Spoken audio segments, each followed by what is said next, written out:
deficiências lá na página 8 e 9.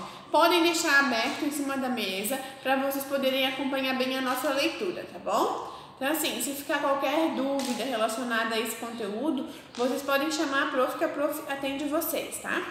Então vamos lá, página 8.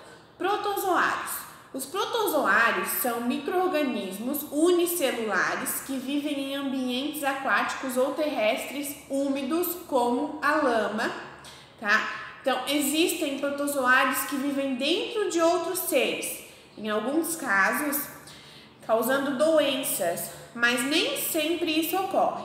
Um exemplo são os protozoários que vivem dentro do intestino dos cupins.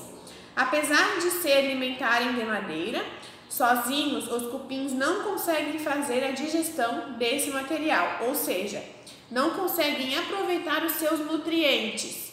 Por isso, a presença de protozoários capazes de digerir a madeira é benéfica aos cupins. Então, eles fazem bem, eles vivem no intestino dos cupins, mas eles fazem bem aos cupins porque eles ajudam na digestão da madeira que os cupins se alimentam, tá? Essa relação é boa tanto para os cupins quanto para os protozoários. Os cupins conseguem aproveitar os nutrientes da madeira e os protozoários conseguem abrigo e alimento, tá? Então, ali na página 8, aqui embaixo, ó, nós temos aqui cupins se alimentando de madeira, né? E do ladinho nós temos o protozoário que vive no intestino dos cupins, tá bom? Então, ali embaixo nós temos, é verdade? Vamos responder ali, tá? No intestino dos seres humanos também existem protozoários que se aproveitam de restos de alimentos sem prejudicar a saúde ou causar doenças às pessoas. Então, vocês podem fazer uma pequena pesquisinha aí na casinha de vocês e fazer essa resposta para a prof, tá?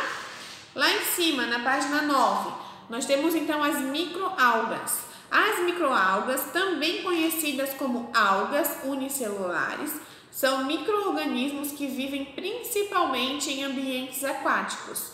Algumas podem habitar folhas e caules das plantas e até mesmo o solo, desde que acumulem água. Então, uma característica importante desse micro-organismo é sua capacidade, mas os fungos em cima, aqueles fungos são os líquens, tá? E eles não prejudicam nem a planta que acolhe eles, tá bom?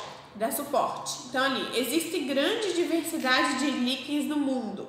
Já se conhecem cerca de 20.000 espécies. O formato, o tamanho e as cores são bastante variáveis, conforme os fungos e as microalgas que os compõem, tá? Então, ali, a presença de líquens no ambiente geralmente indica que o ar está limpo no local, pois esses seres vivos são sensíveis à poluição. Então, onde tem os líquens, o ar está bem limpo, tá bom? Agora vamos para a página 10. Na página 10, lá em cima, ó, aqui nós temos alguns exemplos de líquens, tá bom? Existentes na natureza, vocês podem observar ali, tá? Embaixo dos líquens, nós vamos falar um pouquinho agora sobre os vírus. Então, ao contrário dos micro-organismos que estudamos até aqui, os vírus não são formados por células. Em geral, eles são ainda menores que as bactérias e qualquer outra célula de ser vivo. Então, como sua estrutura celular é bastante simples, eles dependem de outros seres vivos para conseguir se reproduzir. Por esse motivo, os vírus são considerados parasitas obrigatórios e geralmente causam doenças nos seres vivos. Então, ali nós temos um vírus, aqui ó, um exemplo de vírus, tá bom? Ó, ao encontrar aqui embaixo vamos acompanhar com a prof, tá? Nessa imagem ali. Ao encontrar uma célula que consiga invadir, o vírus entra e consegue se reproduzir, ele se multiplica, utilizando as estruturas da célula que foi invadida. Em muitos casos, a célula invadida acaba se rompendo com a quantidade de vírus em seu interior. Como consequência, o corpo desse ser vivo pode ficar doente. Então, assim, ó, o vírus ele costuma muito causar doenças, assim como o vírus que nós temos agora, que é o vírus do Covid-19, né? Que também causa muita doença e está causando muitos e muitos problemas para a nossa vida, né? Então, assim, ficou alguma dúvida, vocês podem perguntar para a prof, chama no sistema, no Telegram, a prof responde vocês, tá bom? Um beijinho para vocês e até a próxima.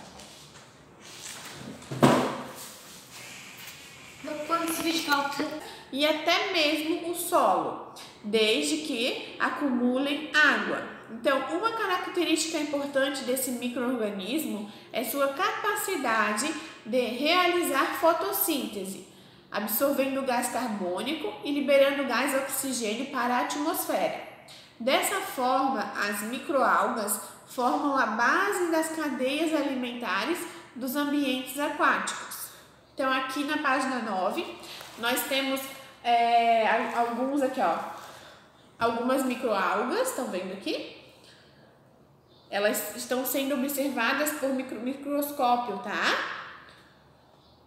Então, ali embaixo das microalgas, nós já vamos começar a falar sobre os líquens. Então, ali, é muito provável que você já tenha visto alguns líquens por aí e possa ter imaginado que eram plantas ou fungos. Na verdade, os líquens são estruturas formadas pela união de certos fungos com microalgas. Então, ali, os líquens costumam ser observados em troncos de árvores e até mesmo sobre rochas. Ao contrário do que possa parecer, eles não causam dano às plantas. Então, quando a gente vê aquele... Deixa eu ver aqui. Quando a gente vê aquela rocha com umas gosminhas assim, uns fungos em cima, aqueles fungos são os líquens, tá? E eles não prejudicam nem a planta que acolhe eles, tá bom? Dá suporte. Então, ali, existe grande diversidade de líquens no mundo. Já se conhecem cerca de 20.000 espécies. O formato, o tamanho e as cores são bastante variáveis, conforme os fungos e as microalgas que os compõem, tá? Então, ali, a presença de líquens no ambiente geralmente indica que o ar está limpo no local, pois esses seres vivos são sensíveis à poluição. Então, onde tem os líquens, o ar está bem limpo, tá bom? Agora vamos para a página 10. Na página 10, lá em cima, ó, aqui nós temos alguns exemplos de líquens, tá bom? Existentes na natureza, vocês podem observar ali, tá? Embaixo dos líquens, nós vamos falar um pouquinho agora sobre os vírus. Então, ao contrário dos micro-organismos que estudamos até aqui, os vírus não são formados por células.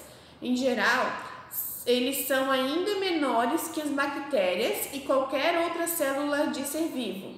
Então, como sua estrutura celular